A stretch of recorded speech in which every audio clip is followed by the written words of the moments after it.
Estimados oyentes, reciban una cordial bienvenida al espacio donde el derecho se encuentra con la reflexión profunda.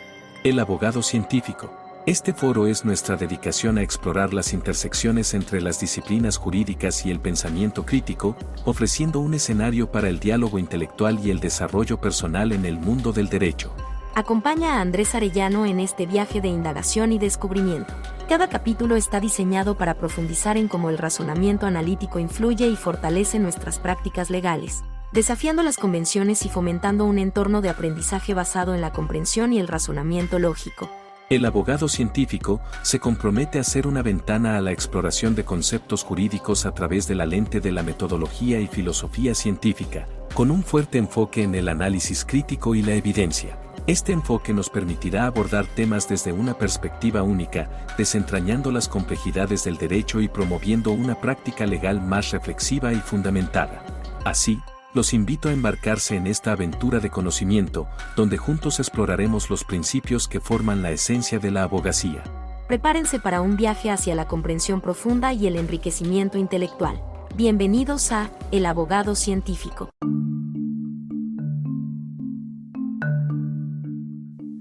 Bienvenido a este nuevo episodio.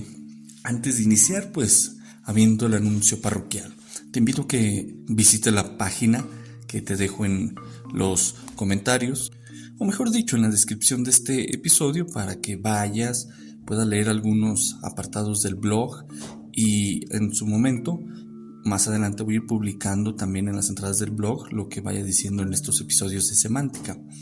Y date una vuelta por ahí. Échame la mano con eso, para poder tener una comunicación interesante, tú como escucha y yo como exponente aquí como podcaster, dirían los sujetos actualmente. Bien. Estamos hablando de semántica para abogados. Bueno, tomamos como referencia la semántica de Mario Bunge y hemos venido haciendo ya un estudio, ya profundizamos, ya vamos profundizando más y ahora hablaremos de lo que es el modelado teórico.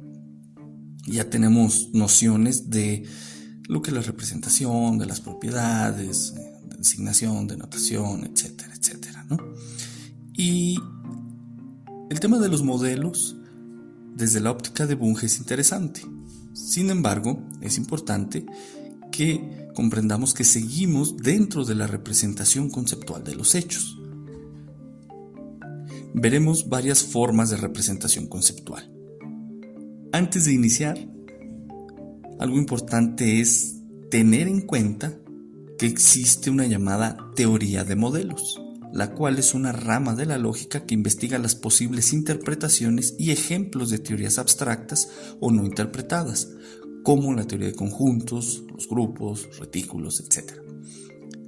En otras palabras, esta teoría trata de teorías matemáticas y sus interpretaciones, no así del modelado propiamente dicho. Y es una cuestión importante, porque Bunge pelea mucho con esto, ¿no? De que se entienden los modelos desde esta teoría, e incluso critica que se han construido filosofías de la ciencia basadas en esta confusión. Pero ese es un tema diverso, de ahí que él hace esta separación. El modelado teórico, que es lo que le interesa a Bunge, inicia con un esquema y de ahí pasamos a la teoría. Ahora bien, aquí entrará mucho en función el concepto de representación, es decir, ya te lo adelanté al inicio, esa idea de que la representación solamente relaciona al constructo con una propiedad o aspecto de esa cosa. O sea, que la representación es algo parcial. Por lo tanto, es importantísimo comprender que cada cosa que enuncie será una forma, tipo o clase de representación. Veamos. Hablemos del esquema u objeto modelado. Y aquí empezamos con las clases de representación que podemos hacer. Esquema u objeto modelado. Esto es una lista de las propiedades sobresalientes de un objeto de una especie dada. Es decir, es un croquis o lista parcial de ciertas características de un objeto. en términos más simples, es una lista de datos. Pero también acuérdate que en esto manejamos conceptos. Por lo tanto, en la construcción esquemática hay que manejar conceptos. Por ejemplo, la lista de propiedades sobresalientes tales como morena, delgada, pelo largo, hermosa, divertida.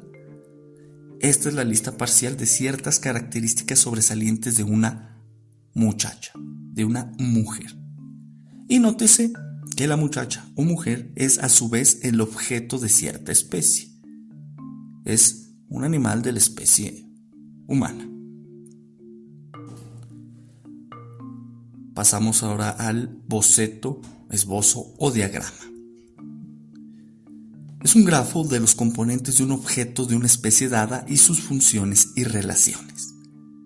En otras palabras, al hablar de grafo, se habla evidentemente de un término matemático que dentro de la teoría de grafos indica o implica o un grafo denota una estructura de datos compuesta por conjuntos de vértices y aristas. Esto nos da una forma de crear una imagen y listar componentes. Los componentes pueden ser factuales, conceptuales, etc. Y el tema de las funciones y relaciones pueden ser lógicas, matemáticas, y estas fungen a su vez como una forma de representación.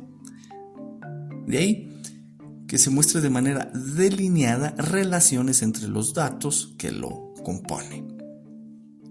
Por ejemplo, un diagrama de actividades, en donde la actividad es un vértice y el tiempo en el que debe realizarse esa actividad es un nodo. Así pues, se tiene una estructura entre conceptos y por lo tanto, un diagrama incluye un esquema. En cuanto al modelo teórico o teoría específica, Bunge entiende que es un sistema de enunciados hipotético-deductivo que representa algunas características sobresalientes de una cosa de una especie dada. Los modelos teóricos pueden tener un enfoque o aspecto diferente del objeto. De ahí que las especificaciones que se hagan de ese objeto vuelva a especificar la teoría. Así pues, el modelo teórico detalla el boceto, esbozo o diagrama. Por ejemplo, el modelo psicométrico en psicología, el cual tiene por objeto la medición de atributos psicológicos. Es decir, se basa en una relación en la que se le asignan números y cantidades a atributos psicológicos. Y con esto pasamos a la teoría genérica o entramado o marco. Así usa estos sinónimos Bunge. Es una teoría que representa las características comunes de todas las cosas de un género determinado. Carece de especificaciones, pero puede volverse un modelo teórico, o sea, una teoría específica mediante la adición de un esquema u objeto modelo. En otras palabras, a la teoría genérica pone un objeto y creas el modelo teórico. Finalmente, la diferencia entre teoría genérica y teoría específica o modelo teórico, no obstante, según Bunge, ambos sean un sistema hipotético deductivo, radica en el objeto y las características de este.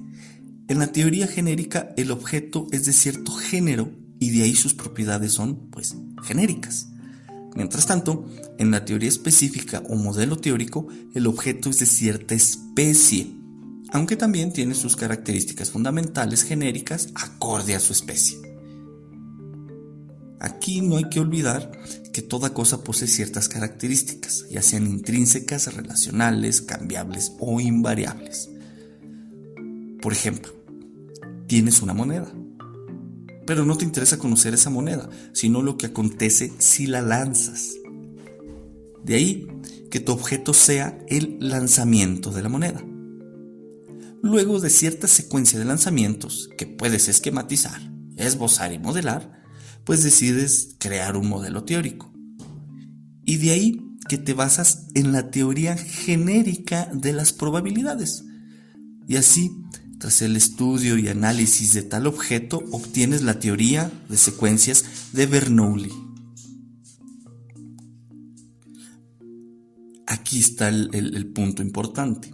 Teoría genérica, objeto, y surge su modelización o teoría específica. Ahora bien, todo lo expuesto tiene dos desventajas. La primera, que cada uno de ellos o cada una de estas formas de representación es incompleta y en el mejor de los casos es parcialmente fiel o verdadero. De ahí que para lograr minimizar esas desventajas se requiere de más representaciones conceptuales que representen diferentes elementos característicos de un objeto. O sea, hay que variar el punto de vista sobre el objeto. Así, en concreto, te expongo el apartado del modelado teórico, ¿no? Es interesante porque tú puedes tomar teorías de derecho que te interesen, empezar por un esquema, ¿sí? Detallar esas características y luego ir haciendo el esbozo. Acuérdate que el diagrama incluye un esquema, es decir, una lista de características de un objeto, y de ahí basándote en los grafos y en la teoría de grafos vas creando el diagrama, vas conectando esos vértices y aristas, esos componentes con determinados nodos, y así vas a obtener la estructura de eso. Y puedes pasar a crear el modelo teórico, bueno, siguiendo estas especificaciones, porque vas a tener ya un objeto concreto, vas a tener una teoría concreta y vas a realizar a crear tu sistema de enunciados según Bunge de carácter hipotético deductivo. No obstante, en la teoría genérica que tengas, como carece de esas especificaciones y tú las vas a ir metiendo a través de estos enunciados, pues vas a tener tu modelo y vas a aportar a un punto de vista diferente, evidentemente sustentado, teorizado, modelado y no solamente basado en opiniones. Y pues es un trabajo bastante interesante que tenemos los abogados. Esta es una idea pues de cómo podemos aplicarlo.